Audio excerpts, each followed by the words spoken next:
Hello there, ladies and gentlemen. Moltrap here, coming at you with another StarCraft commentary. And this is Stork versus Jaedong. But wait! It's from the Pro League, as you can see. I was trying to see like if these guys had ever played against each other before. So spoiler alert about the finals if you haven't watched the third place match yet or whatever. Hopefully you know by now. The finals I'm doing in a couple days is Stork versus Jaedong. And they're going to be playing in the OSL finals from 2007. And I wanted to see if they'd ever played beforehand. And so I looked it up to see, and they'd only played once ever before those finals, actually in pro play. So this is the preview of the finals, possibly, because this is from the Pro League. And they're playing in the ace match of a Pro League match. So this is, if you don't know what the ace match is, basically it means that they have a best of 5, but it's each team sends out different players against each other. So anyway, yeah, so this is the last match. This is game 5 to determine who wins the entire set for the Pro League Team League. And yeah, so Lakaf has sent out Jaedong as their ace, which makes total sense. He's their best player by far. And Lakaf, which will later become Hwashang Oz. And Samsung Khan has sent out Stork. And Samsung has a lot of good players that they could have sent out, but Stork is definitely one of their best, especially at this point in time as well. So, we're seeing a Battle of the Titans here in this ace match and a preview of the OSL finals. This game takes place about 6 months before the OSL finals, so a lot can happen in between then. A lot can happen with the players' abilities and what have you. So, you know, this may or may not be an indicator, but at the very least, I thought this would be cool to do a cast of these guys before the finals as kind of like a hype pre-match, show match type thing, and just a little bit more to get us hyped up for the finals, which I'm super excited about. Anyway, so this is interesting. We actually have Stork going for a gateway on the high ground. This is I'll say abnormal. I don't know if it's strange. It's definitely not strange, but it's... Oh, is it going to blow? Oh, he doesn't block the hatchery. He was going up the ramp. He saw the drones a little bit too late. And that's the Samsung coach, January, by the way, that we just saw, the woman there. I don't know his name, but that's the Lakaf coach as well. Both shots of them looking focused on the game. This is the last game. So we're seeing a drone scout here from Jaedong, by the way, and he's going to go ahead and scout that fast gateway. And it may be gateway into an expansion, but usually you see a Forge fast expansion build for Protoss players against Zerg. And so it's a little bit abnormal for him to go for the gateway on the high ground. But, you know what? Stork can do what he wants. And that looks like the drone's going to get back out again. No? What is this drone doing? It looked like the drone was about to go toe-to-toe with the Zealot for some reason. There's an Jaedong cheer pull. But yeah, so it looks on the minimap like he's gotten an expansion up. I'm talking about Stork, that is. Of course, Jaedong has gotten his expansion up. Even if you go for a rush build and let's some sort of super all-in cheese, you generally do get an expansion as the Zerg because you need a production building anyway, and so you might as well put the production building at the expansion point. And of course, we did see the expansion go down when Stork was trying to block it with his probe, but it didn't quite work out. Anyway, Zealot's coming in here to do some harassment. There's probably going to be Zerglings popping out of those eggs very soon.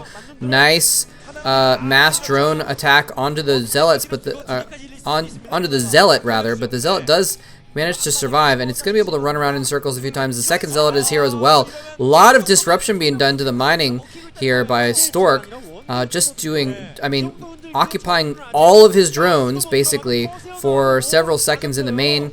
And, oh, that one drone is going to do a block. Oh, I don't know if that drone was even there on purpose, actually, but he uses that drone to block so the Zerglings can finally track down that Zealot. He can't keep running around in circles. And, you know, that's crucial because the Zealot, after he does a little harassment, kills a drone or two, what have you, it then becomes a scouting unit. And he wants to run around that Zealot in circles around in the base, just keep it alive as long as possible, recharge the shields, you know, so that he can keep it alive and see what's going on in Jaedong's main base. Oh! What? He has a drone snuck into Stork's main in the corner for a late scout. Whoa. Okay, this is genius. And he runs in and he sees the Citadel. And so Jaedong's going to get a beautiful scout. When did he do that? Maybe that's... Oh, that was that same drone that we saw running around with... kind of dancing with the Zealot. He must have run it back up the ramp while the Zealot was not protecting the ramp and just hidden it in the corner. And I'm actually a little surprised. Oh, is he going to try and drill these Zealots? No, he's not. Oh, okay, okay. I thought he was going to try and maybe break the ramp. If you have the worker unit moving through an attack unit by you know, using a move command or a mine command, and then you stop it while it's on the same spot, it'll disrupt and make the other one jitter around and what have you. So he could, I thought he was maybe going to try and move the Zealot off the ramp and then run Zerglings up and get us around, get an attack in. Anyway, but instead he just escapes with that drone, gets the injured drone back there, uses it to make a colony. Very nicely done. Lair going up now as well for Jaedong. So everything's in good shape here. By the way, as with some of these other casts, I had to jack this VOD off of YouTube, so my apologies for the poor quality, but you know, it's all you can do, and it's better than nothing, I think. And it's actually better than some of the old VODs that we used to have to try and watch as well. Some of the really old YouTube videos are like 240p and just terrible. But anyway, so we do have Stork finally getting out to put out an oh no, the Zerglings are gonna run right by. What is going on here? Stork making a couple errors here and there. Well, I don't know if I'll call that an error, but just unfortunate timing that he was moving out to try and build an expansion. He has gone for this DT rush, and so the DT is going to be able to clean up these Zerglings eventually. But it looks like I don't think he's gotten any probes yet. I think Stork has been doing a really good job of keeping his probes alive there. But crucially this, well, I mean, the Dark Templar is occupied in the main base, so he can't like run it across the map and attack with it. But the thing is Jaedong used his, like, you know, 5-head scout with the drone to check out that was coming anyway. So he's going to be fully prepared for this Dark Temple anyway. It's one of the reasons why we saw him build a colony, a creep colony out his front door, so he could make a sunken, so he'd have something to easily deal with any Dark Templars that were coming out. So he's fully prepared for the Dark Templar. So at the same time, Stork knows he's prepared for the Dark Templar, and he kind of still has to make a Dark Templar just because he's committed to that tech, and it's a strong unit to have. And obviously we can see it's going to be useful in keeping the Zerg at bay. But he kind of also knows that he can't really run it across the map because Jaedong's going to be fully prepared for it, and it won't catch him off guard. So, and even if he hadn't gotten that scout with the drone, if he'd seen Stork was on one base at this point in time, or at that point in time rather, then he still would know that there was some kind of shenanigans going on. Zerglings coming in as well. Oh, Zerglings get up the ramp. Oh, they're going to pick off the Templar. If he loses that Templar, that's going to be huge. He does keep the Templar alive, and this Dragoon's going to be able to clean up those Zerglings as well. But again, another little bit of a run-by here. Jaedong not really accomplishing a lot with these run-bys, though. And here's these Dark Templars are just going to go into their deaths, apparently. Yeah, I mean, he has to try. He's made the Dark Templars. He's got to put an effort in, but Jaedong fully prepared for that and is able to block those DTs from doing any damage whatsoever. I don't know if Jaedong has been accomplishing a lot with these Zergling run-bys is the thing. He slowed down the mining a little bit, but he hasn't really killed anything. He didn't kill the High Templar. He didn't really kill any probes with his first run-by, so he's only lost a bunch of Zerglings. Zerglings are obviously not super important units. He hasn't lost a ton, but it's still just interesting that imagine there's another dozen Zerglings coming in with these Hydralisks right now. The Hydralisks are not by themselves going to be enough, I don't think, especially because that Templar is there. It did survive. And, oh, he's going to try and sneak the DTs by while the Hydras are out, but the rally Hydralisks, the second wave of Hydras, are in place, and he's actually even just moving and attack moving. So he's going to be able to move out with a bunch more Hydralisks. It looks like Jaedong is going for a break here. He is getting a third base up at the top left corner, but I don't think that's too huge of an investment that's going to distract from this. And you can see Stork desperately trying to make cannons. He has held off long enough to make enough cannons that he's going to probably be able to hold at this point.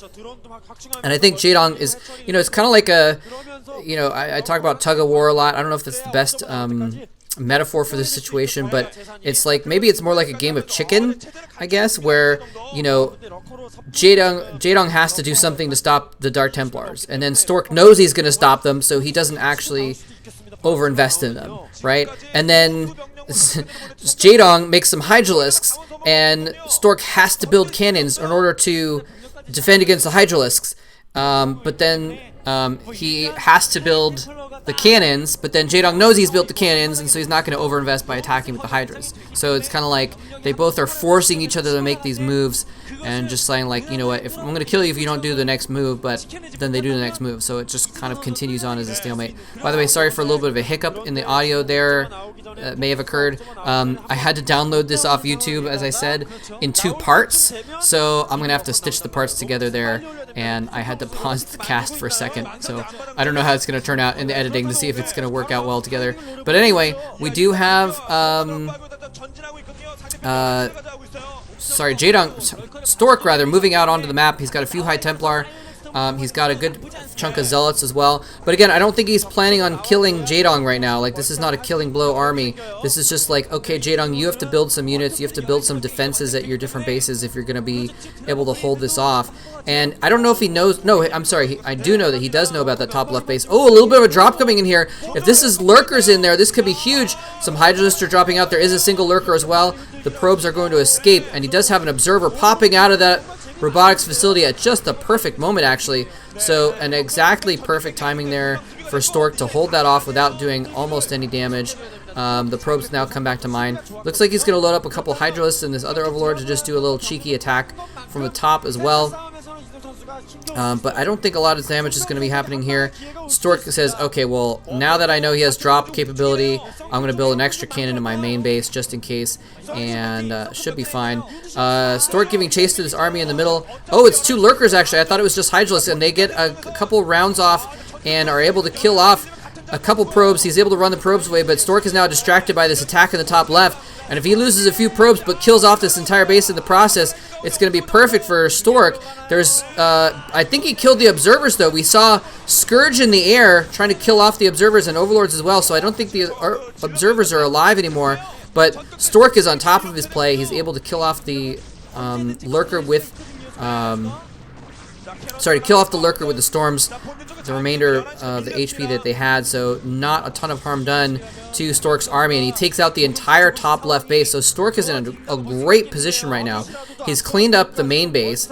He's going to be able to start mining his main again really quickly. He's destroyed Jaedong's top left base. You can see this probe is scouting the bottom middle to see if Jaedong has another base there, which I'm actually a little surprised he doesn't. Nice storms going off. Beautiful storms over all of the units, just softening up the lurkers and killing all the Zerglings. Stork taking complete control of the map here and is now pushing back across the middle against these, just the remainder of Jaedong's army limping back home to try and recuperate.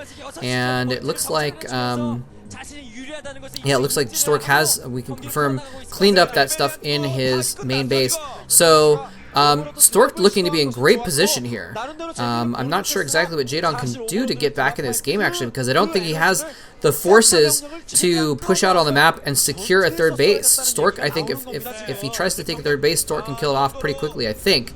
Although drops can do a lot of damage, and we may see a base trade actually if he's going to go for some kind of a drop. Stork is posturing outside of Jaedong's main base.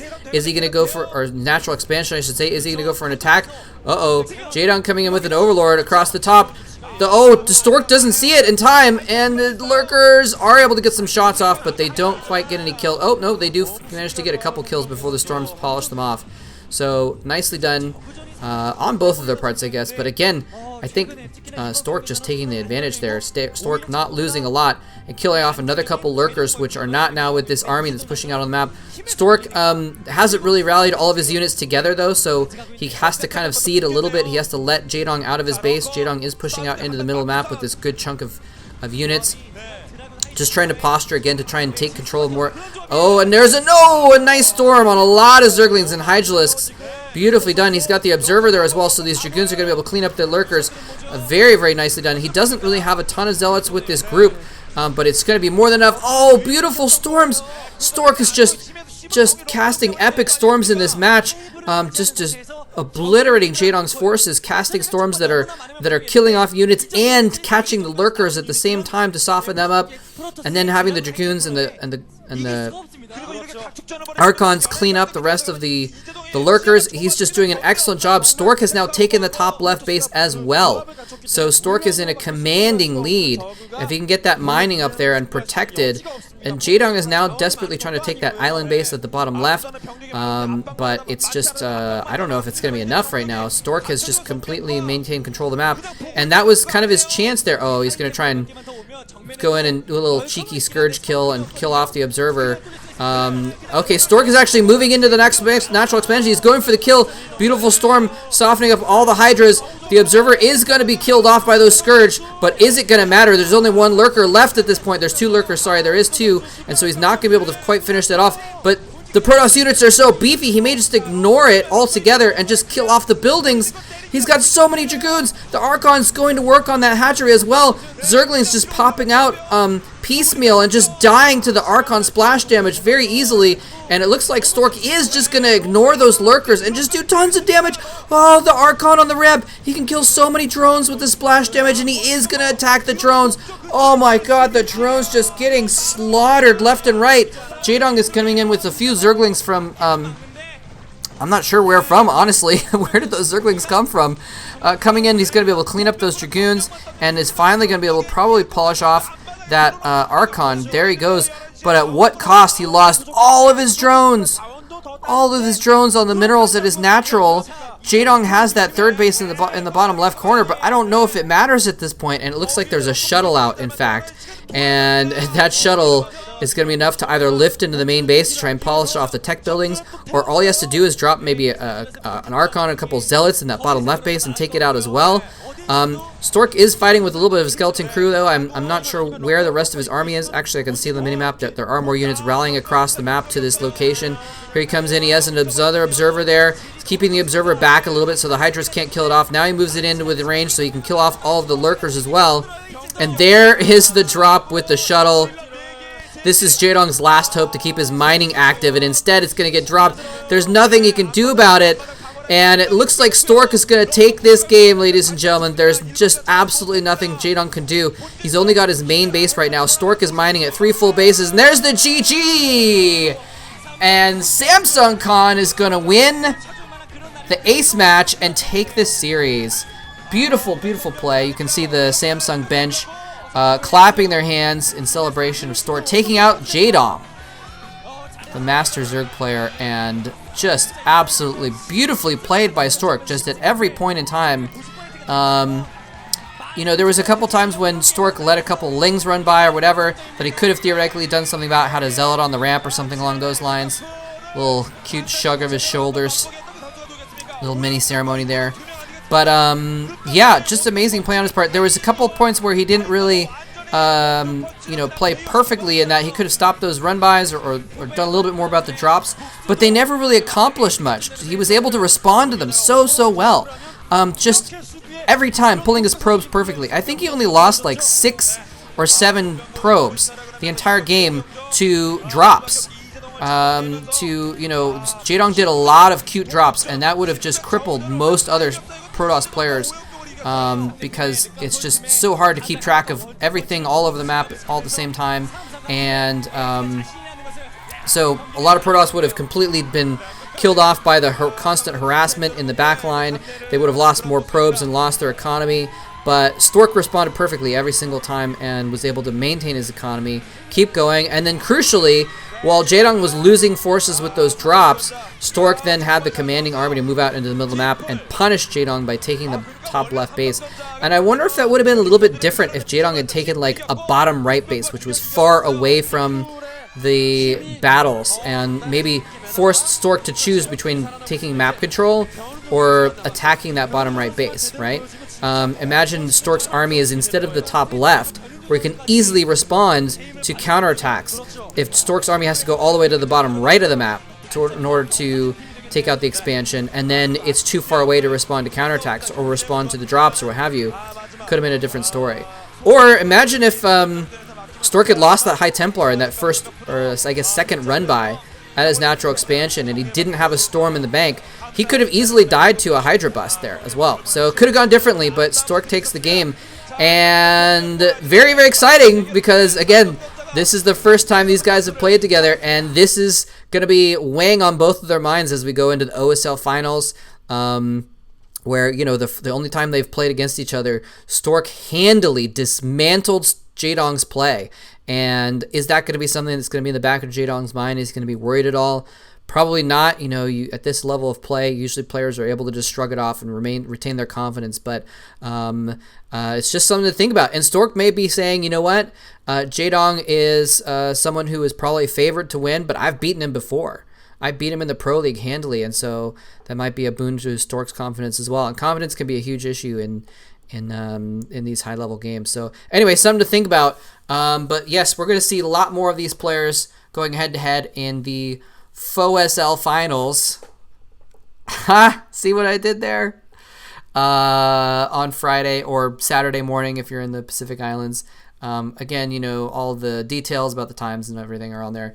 And so looking forward to that. Really, really exciting. Always fun to watch these two guys play individually, and watching them play against each other is going to be a real treat. So hope you guys are stoked for the live finals event that we're doing, and should be fun. See you guys there. And I'm doing a lot of these, you know, low quality VODs. I'm going to try and find a couple more replays after that finals event. So hopefully we'll have some more high quality videos that we can do next week as well. Anyway, hope you enjoyed it. Thanks very much for watching. GG.